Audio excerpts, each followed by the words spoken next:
مینوالو د سیلاب زدګان د پاره یو ډیر اهم او ضروری پیغام کم خلک چې د غې د پاره پیسې لګي یا کم خلکو اعلانونه کړی دي نو الته مونږ ورسېدو خاص کر چې د چا غتریسي کسان وفات شوي دي او کم اعلانات کړي او کم په میلیونو روپو باندې نو هغه مونږ ته بالکل نه دی میلاو. مونږ ته دا یو کلی و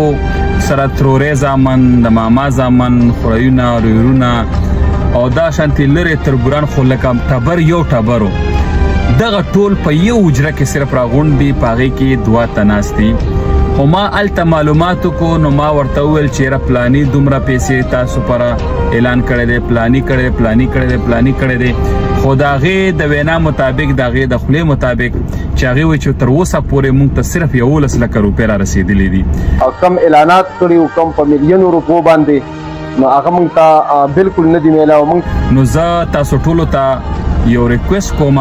چې تاسو کم اعلانونه کړي لکه جاوید افریدي کړي نبیل افریدي کړي شاه جهان کړي دي داسې نورو ډیرو خلکو کړي دي هغه د خپلو پیسو تپوسو کی ځکه چې کم حقدار خلک دي هغه تاسو پیسې نه دي رسیدلې تاسو هغه ته وایي چې مونږ له ثبوت راکړئ ویډیو ته وغواړئ په هر طریقې خو هغه ته ثبوت والی چې تاسو د پیسې چرته یوړئ لکه خاص حقدار خلک خو یې هغه دي چې د هغې کور وران هغې کور کې چې څومره سامانونه هغه وران د هغې په کور کې 28 20 10 15 کسان وفات پکې زخمیان تر اوسه پورې لافته د هغې د خوراک د څښاک د هغې د پیزار د هغې د کپړې د هر څه ضرورت شته هغه یو هغې ته نشته دی هغې ته تر اوسه پورې 11 لک روپۍ میلاو دي او چې کم د غزې علاقې نه بهر علاقه ده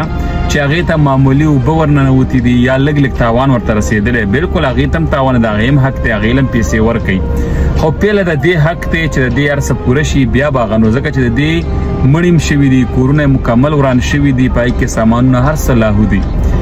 څاروي د ډېر شم نغدې پیسې زیورات د هر څه وړي دي نو تاسو د خپل مالونه دغه خلکو له ورکوئ دغه بهرني خلک امر پرېږدوئ چې دا خلکو ته ورسیږي بل د دې خلکو د ټولو نه غټه مسله دا ده چې دې ته میسنګ پرسن دی اوس هم 12 پورې کسانو ویلا میسنګ دي نو داسې ټیمونه ورشئ چې هغې ته هغه کسان نه وباسي حکومت ته مې دا درخواست دی چې دا غټې مشینرې تا د څه دپاره ایښي دي دا هلته یوسه په دې تاسو صرف کرپشن مه کوئ هلته یوسئ هغې پې راخلاص کړئ نو دغه ټولو ملګرو نه د ټولو مینوالو نه د څومره دوستانو ملګري دي دغه ویډیو شیر کړئ او چې څومره ستاسو کسانو دغه پیسې د دې دپاره جاري کړي وي چې یاره مطلب دغه خلکو له مونږ پیسې لیږلي دي نو تاسو بالکل د خپلو پیسو پوښتنه وکړئ ستاسو پیسې صحیح حقدار ته نه دي رسېدلې د هغې تفتیش وکړئ او دغه پیسې خپل حقدار ته ورسوئ ډېره زیاته مننه.